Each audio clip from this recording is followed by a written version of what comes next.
The Minister of Immigration, Marco Mendocino, just finished his live session on the new immigration pathway, and I have all the information that you need to know before you apply. So let's go.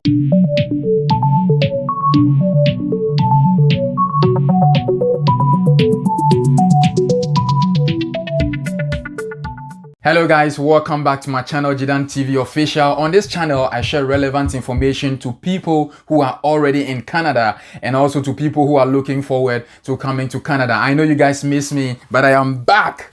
Okay, so in this exclusive video, I'll be sharing with you exactly what you need to know about the new TR to PR pathway. When I say TR to PR, I mean temporary residence to permanent residence. So just a few minutes ago, the Minister of Immigration, Marco Mendocino, finished his nationwide live session of the new TR to PR pathway that is going to be launched tomorrow. And there are a lot of questions about it, and I want to share a few things that you need to know about it, certain documents that you need to prepare and have them before you can apply. So the essence of this new pathway is to help Canada meet her immigration target for 2021. You know, because of the pandemic, a lot of things have happened. So they came up with this new pathway to help Canada meet that immigration target of bringing in 401,000 immigrants. But here's the deal. This time they are looking at people who are already in Canada for this particular pathway. So the guide for this particular pathway is actually out. As I speak to you now,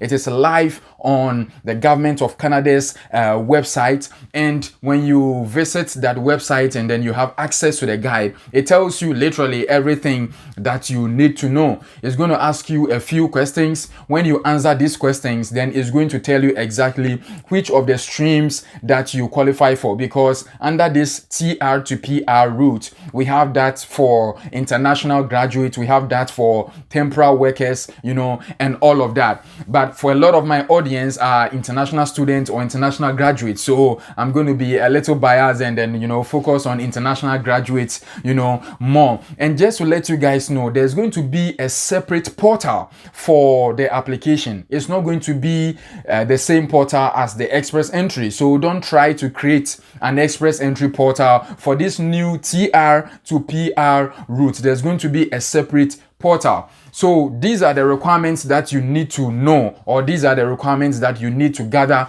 and then put together ahead of tomorrow, May 6th, where the portal is going to be launched. So you need an IELTS result or a CELPIP result. So my guys and my ladies in Canada, if you don't have an English test result, now is the time for you to book that test result immediately so that you can have it ready to apply for this permanent resident route that has come up, which is going to give PR to 90,000 people who are already in Canada. So get your IELTS or your CELPIP test taken as quickly as possible. You also need to be employed.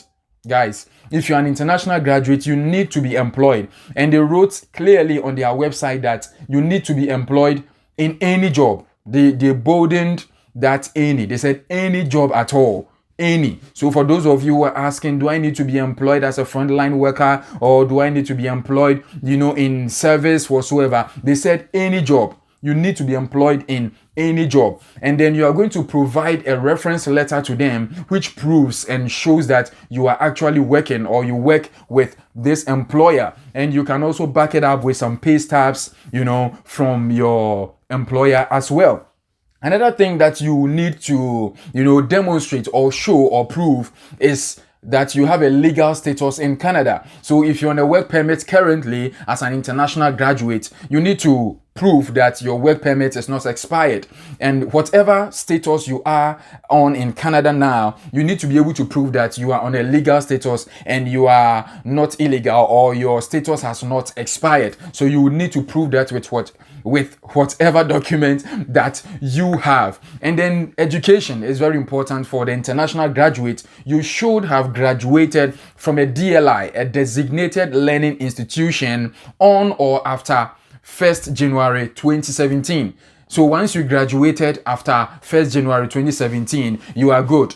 Whether it's a first degree, your master's, or a diploma certificate or a trade certificate, whatever credential that you have that you graduated with after the 1st of January 2017, you need to submit copies of these. And these are scanned original copies of this document as well. You also need to submit a digital photo of yourself and then any dependents that you want to include. If you are married, you would definitely include a marriage certificate, and then if you have kids, you would have to include their pictures as well, and you have to include the bio data page of your passport and that of your spouse if you are married, and that of your kids if you are including them in the application. Of course, you should include them once you have kids as well. And then you will need to pay a fee. All these things I'm telling you, they are on the website, and I'm going to put the link in the description box. You can go there and read it yourself, and then it will give you a clearer picture. This video is essentially to give you, the basic things that you need to know, so that if you don't have them, you can quickly get them ready and apply, because there are limited slots. For the international graduate stream, we have just 40,000 people. And even with a live session, almost 20,000 people watched that live session. It tells you that people are ready and willing to apply for this route, because it appears to be very easy compared to the express entry. Yeah, it is not that easy, but it is easier compared to the express entry route. So here's the deal, guys. You have to pay an application fee, and they release the portal for paying the fees before the launch, which is tomorrow. So some people actually paid the fees and then they were claiming for a refund. If you're claiming for a refund, don't worry about it. You have a receipt. You upload that receipt when you are actually applying, and it's going to solve that problem. So you don't need to worry about that. So this is just a jasu that I want to bring to you quick, and then we are done. So just follow the few things I've shared in this video. Follow the link in the description box. It's going to direct you to the actual page where you're going to get much more information about this program. Keep hope alive. I wish you all the best to those who will be applying for this program, and I'll see you in my next video. More video coming. God bless you, and see you on the beaches of the world.